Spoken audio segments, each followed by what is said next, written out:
Historia de España. Edad Media. Capítulo 1.1. La conquista musulmana y los inicios de la resistencia en el norte. Las circunstancias internas de la monarquía visigoda propiciaron la intervención musulmana en la península, la guerra civil entre el hijo de Bitiza, Aquila, pretendiente al trono toledano, y Rodrigo, proclamado rey de forma un tanto irregular en la primavera del año 710 por una asamblea de notables de la oposición antibitizana. En tal situación, resulta todavía confusa la personalidad del conde Juliano Urbán, mencionado por las crónicas árabes y cristianas, a quien se atribuye un papel decisivo en la organización de la expedición militar musulmana. La leyenda ha tejido una historia de pasiones humanas, en donde las maquinaciones traicioneras de Julián son el contrapunto de la arrogante lujuria de Rodrigo, y la inocente hija del conde a la que el rey deshonra es, en cierto modo, el símbolo de la España perdida por las culpas ajenas. De esta leyenda, que encontraría posteriormente gran fortuna en nuestro romancero, cabría retener ciertos elementos probablemente históricos. El conde Julián podría muy bien ser el exarca bizantino de Ceuta, la antigua Septem, última posesión del emperador de Constantinopla en el norte de África, que habría tomado partido por los hijos de Bitiza frente a Rodrigo, mediando para obtener el apoyo de los musulmanes, o un bereber cristiano de la tribu de Gumara, o, como quiere una reciente hipótesis, un dignatario godó, gobernador de Cádiz. Porque, en efecto, tan difícil resulta separar de la leyenda las noticias plenamente históricas. La invasión islámica es, sin duda, uno de los momentos más oscuros y peor conocidos de la historia medieval española. Por ello mismo es un foco de polémica entre los historiadores a la hora de pretender precisar la personalidad de los protagonistas de la invasión, la identidad de los topónimos, la localización de los primeros encuentros armados, los itinerarios de la conquista, etc. La discusión continúa abierta y estamos todavía muy lejos de poder pronunciar la última palabra sobre el tema, dada la absoluta carencia de fuentes objetivas. Sea como fuere, el hecho es que en el verano del año 710 el bereber Tarifa Ibrahim Mayuk atravesó por primera vez el estrecho de Gibraltar con unos 400 hombres, en viaje de inspección, en 4 naves puestas a su servicio por el conde Julián. Debió de desembarcar en un pequeño islote junto a la costa, Chazirat Tarif o Isla Tarif, la actual punta de Tarifa, que desde aquella fecha quedó bautizada con su nombre.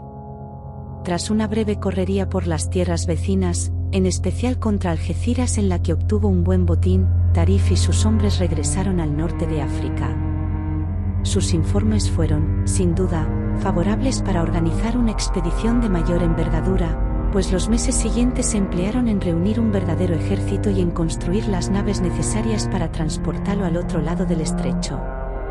El norte de África estaba a la sazón gobernado por un árabe yemení, Musa ibn Nusair, a quien el califa reinante al-Walid había puesto al frente de la provincia musulmana de Ifriqiya, actual Túnez, y Egipto, encomendándole la conquista del Magreb.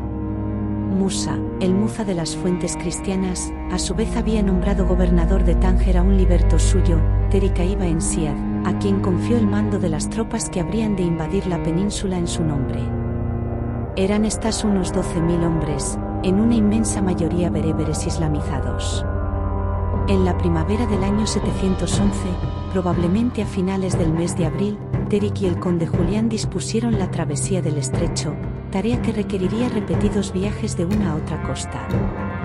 Como lugar de desembarco y de primera fortificación fue escogido el promontorio de Calpe, que desde entonces pasó a denominarse Chabel al-Tarik, monte de Terik, es decir, Gibraltar.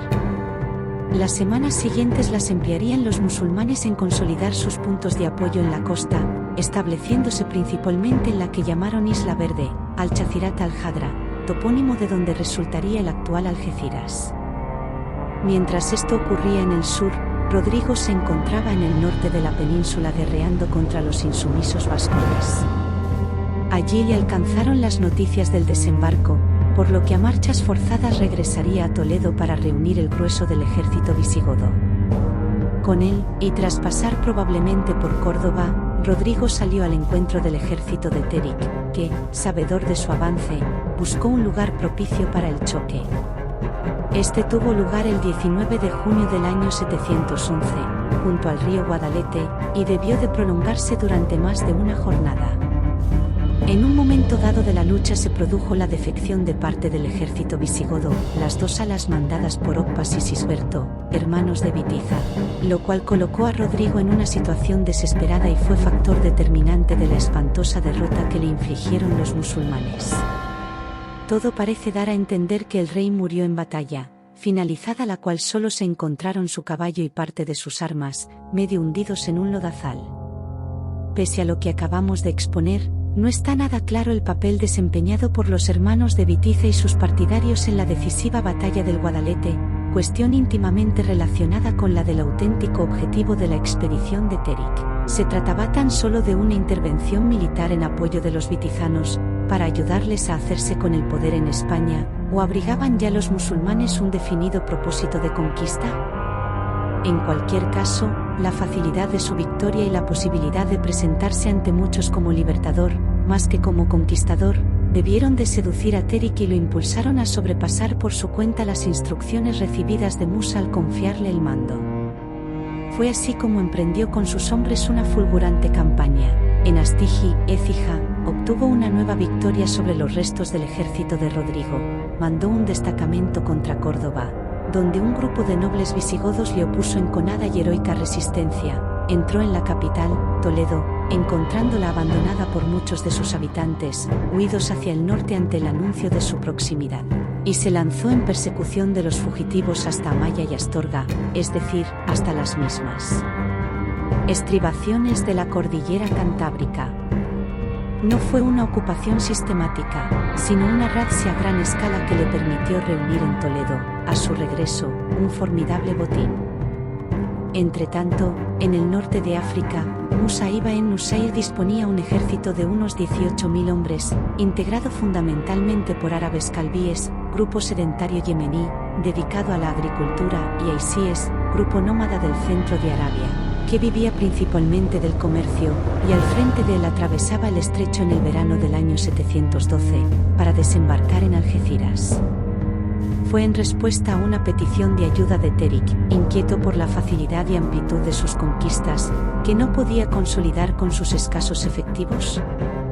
Fue por iniciativa propia, temeroso de que los éxitos de su lugarteniente empequeñecieran los obtenidos por él mismo.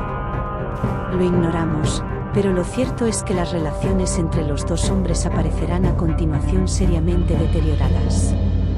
Con la llegada de Musa y sus tropas se producía, pues, la verdadera entrada de musulmanes de raza árabe en nuestra península. Con el tiempo, estos primeros contingentes serían llamados baladíes, para distinguirlos de las posteriores oleadas árabes que pasaron al país conquistado, que recibió el nombre de Al-Ándalus. Tras desembarcar, Musa se dirigió también a Toledo, pero siguiendo una ruta más occidental que la utilizada por Terik, de Algeciras a Carmona, Sevilla y Mérida. En esta última ciudad el ejército árabe tuvo que sentar sus reales para rendirla tras un largo asedio. Durante el mismo llegaron noticias de una sublevación en Sevilla, por lo que Musa destacó hacia allí a su hijo Abd-al-Aziz con el encargo de reprimirla.